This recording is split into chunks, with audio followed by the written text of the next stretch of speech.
Dans un petit village entouré de collines rouges et de manguiers touffus, vivait une femme qu'on appelait Mbaya. Elle était l'une des épouses du vieux château, un homme connu pour son grand champ d'igname et ses 2 coépouses. Mais Mbaya n'aimait pas ses rivales, surtout parce qu'elle ne faisait pas encore d'enfants. La jalousie avait rempli son cœur, comme un panier troué qui ne garde rien de bon. Un jour, pendant que les 2 jeunes femmes étaient dans la cour, Mbaya est entrée dans la case avec 2 calebasses. Dedans, elle versait doucement une poudre noire, l'œil fixé, les mains tremblantes, croyant que personne ne la voyait. Mais elle ne savait pas qu'un enfant, le petit Saliou, l'observait depuis le coin du mur, silencieux comme un lézard au soleil. Saliou n'a pas seulement regardé. Il a sorti le téléphone de son oncle, un vieux téléphone avec une caméra, et il a commencé à filmer ce qu'il voyait. Chaque mouvement de la main de Mbaya, chaque soupir, il a tout gardé. Il savait que ce qu'il voyait là, c'était grave, très grave. Pendant que Mbaya continuait son sale travail,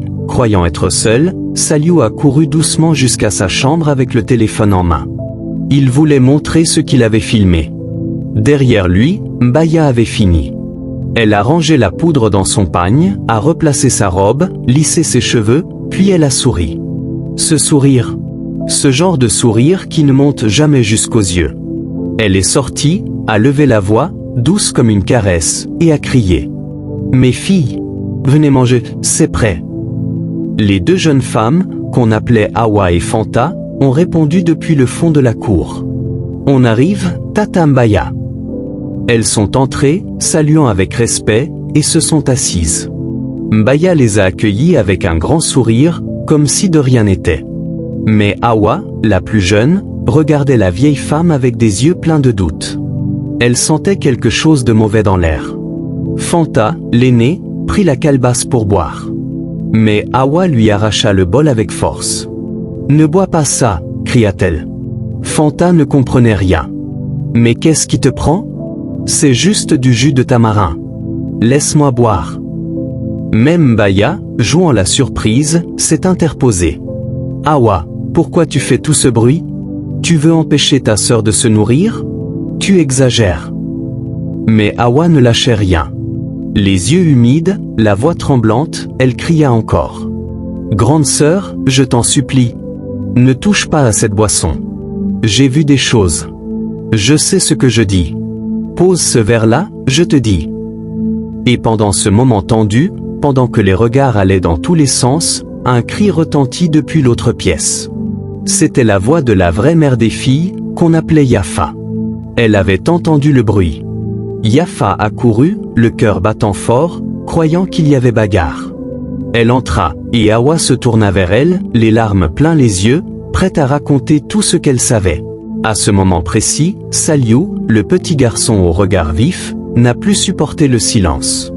Il a levé la tête, le souffle court, et a crié avec force. « Man Yafa, j'ai vu de mes propres yeux. Elle a mis une chose dans la boisson.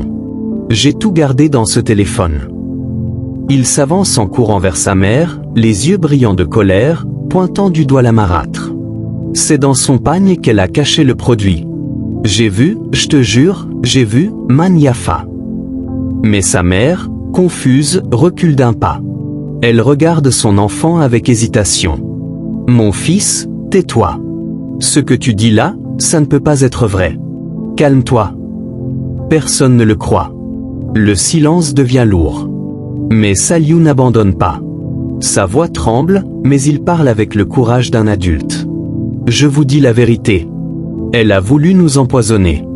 Elle a mis un mauvais produit dans les boissons. J'ai tout filmé, je ne mens pas. » La vieille Mbaya ricane doucement, croisant les bras. Cet enfant invente n'importe quoi. Il m'accuse pour me salir. Tu veux me faire quoi, petit diable ? La mère regarde les deux, perdue, ne sachant plus où poser ses yeux. Mon fils, arrête, hein, ce que tu racontes là, c'est dangereux. Mais Saliou frappe le sol de son pied et crie. Je ne peux pas me taire pendant qu'elle cherche à nous tuer. Elle ne mérite pas notre silence. Il retire sa main de celle de sa mère, avance droit sur Mbaya et dit d'un ton tranchant. Je t'ai vu faire. Je ne parle pas pour parler. Je n'ai pas besoin qu'on me protège. Je veux juste la vérité. Yafa, sa mère, reste bouche bée, le souffle coupé. Je voulais juste t'éviter des problèmes, mon fils, mais continue, parle. Alors, Saliou se tourne vers Mbaya, la voix ferme comme une pierre. Tu crois que personne ne verra ce que tu fais dans l'ombre? Mais aujourd'hui tout sera dit. Et là, sans peur, il pousse la marâtre qui tombe assise sur le divan. Il plonge la main dans son pagne et en sort une petite bouteille enveloppée dans un tissu rouge. Il la brandit devant tout le monde. C'est ça qu'elle a mis dans les boissons. Regarde bien, Maniafa. Pendant que tu n'étais pas là, elle a versé ça dans les calebasses. Je me suis caché et j'ai tout filmé. La mère, figée, les mains sur la bouche, regarde l'objet avec horreur. Puis elle lève les yeux vers Mbaya. Un long silence. Le genre de silence qui dit tout sans parler. Ce poison, c'est ce qu'elle voulait faire avaler à mes filles. Elle voulait les faire tomber, ou pire encore. Et l'enfant finit avec ces paroles fortes.